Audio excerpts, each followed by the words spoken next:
Le Grand Matin Sud Radio, 7h-9h, Jean-Jacques Bourdin. Le président du syndicat des infirmières et infirmiers libéraux est avec nous, John Pint. Bonjour. Bonjour. Merci d'être avec nous ce matin. 640 000 infirmières et infirmiers exercent en France. C'est considérable. Votre métier est en train d'évoluer considérablement.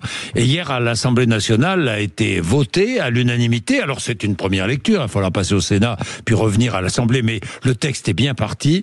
À l'unanimité, une évolution considérable de votre métier d'infirmière et infirmier. Nous allons prendre les sujets, enfin les points précis les uns derrière les autres. D'abord, vous allez pouvoir consulter. Un patient va pouvoir venir vous consulter. C'est bien cela? Oui, tout à fait. Mais la consultation, on est bien sur une consultation infirmière et pas une consultation médicale. Donc, elle n'est pas opposée, elles sont plutôt complémentaires. Voilà. On n'est pas sur le diagnostic médical, nous on sera plutôt sur le diagnostic infirmier, toutes les problématiques infirmières. C'est-à-dire que je rencontre mon infirmière ou mon infirmier, je consulte, je lui demande quoi? Je peux lui demander quoi? Alors, les contours de la consultation sont pas encore complètement arrêtés. Oui. Ce qu'on envisage, c'est pas de la consultation pour tous les patients, c'est plutôt dans le cadre de la prise en charge d'un patient qui devient dépendant. Oui. Qui a besoin de son infirmier pour être maintenu à domicile.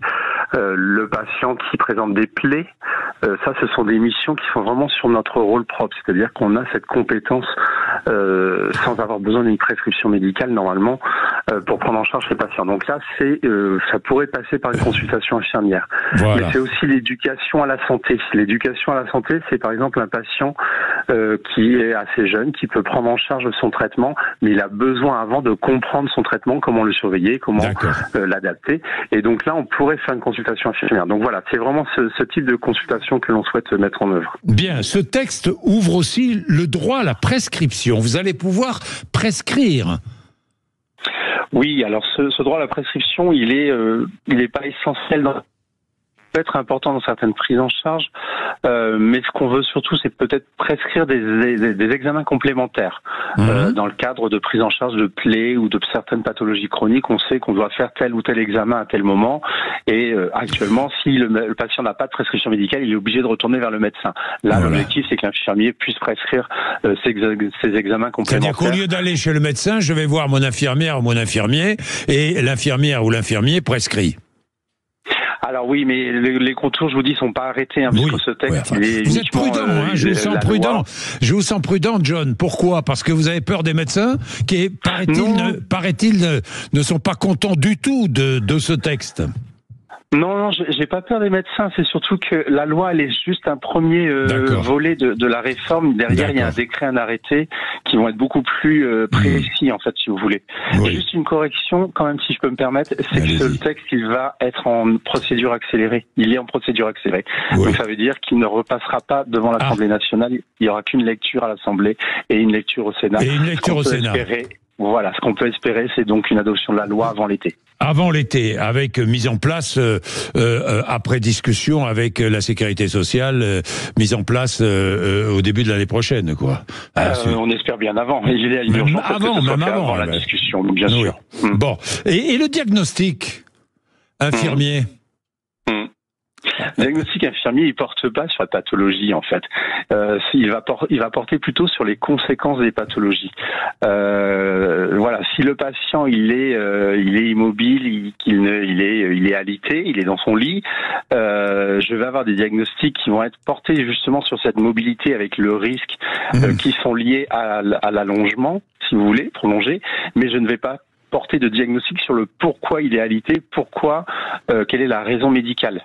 Oui. Donc en fait, le diagnostic infirmier il est réellement complémentaire du diagnostic médical. Oui, j'ai bien compris. Dans tous les cas, c'est très intéressant parce que c'est une évolution, une forte évolution de votre métier, John Pint. Oui, tout à fait. Mais nous, on l'attendait depuis des années, et donc on est plutôt satisfait de cette réforme qui commence à avancer. Alors, concernant la liste des médicaments et examens que vous pourriez prescrire, il faut attendre. Oui, c'est ça. Et là, il y aura encore un décret avec l'avis de l'Académie de médecine et l'avis de la HAS. Donc, les choses vont pas se faire du jour au lendemain. Et bien sûr, elles se feront en coopération avec les instances qui sont en mesure de voir ce que l'infirmier peut prescrire ou pas. Et puis, dernière chose, il y a évidemment la rémunération. Là, ça n'a pas été abordé dans un premier temps. Alors le principe de la réforme, du métier, elle ne porte pas sur la rémunération, elle porte uniquement sur les compétences. Après, il y a tout ce qui va permettre la revalorisation de ces nouvelles compétences, que ce soit dans les établissements, mais aussi en libéral pour nous, où le ministre s'est engagé à ouvrir des négociations très rapidement après le passage de la loi au Sénat. Mais je suis patient. Au lieu d'aller voir le médecin, je pourrais aller voir mon infirmier ou mon infirmière? Non, ça va pas être si simple que ça, puisque nous, ce qu'on aurait voulu justement, c'est que dans le cadre de la consultation infirmière, on n'ait pas besoin de passer systématiquement par le médecin. Mais là, par contre, les médecins sont beaucoup moins chauds sur ce genre d'accès direct. Donc, on va passer par une expérimentation, ce qui nous fâche un peu, parce que passer par une expérimentation alors qu'on a la compétence, ça nous agace. Mais le problème, c'est que de toute façon, il y a des textes qui empêchent en fait de passer directement en généralisation sans passer par une expérimentation préalable. Bien. Il faut donc encore faire évoluer la loi, si j'ai bien compris. Hein, John Punt? Oui, c'est surtout évaluer l'expérimentation, donc il va falloir être encore patient puisque les expérimentations c'est sur 3 ans. Bien, merci beaucoup John Punt. Merci d'avoir été avec nous. Il est 7h18, néanmoins c'est une évolution certaine et ça valorise ce métier d'infirmière et infirmier, j'en suis très heureux parce que les infirmières et infirmiers font un boulot considérable dans notre pays. Le rappel des titres de l'actualité avec vous, Maxime Trouleau. Maxime.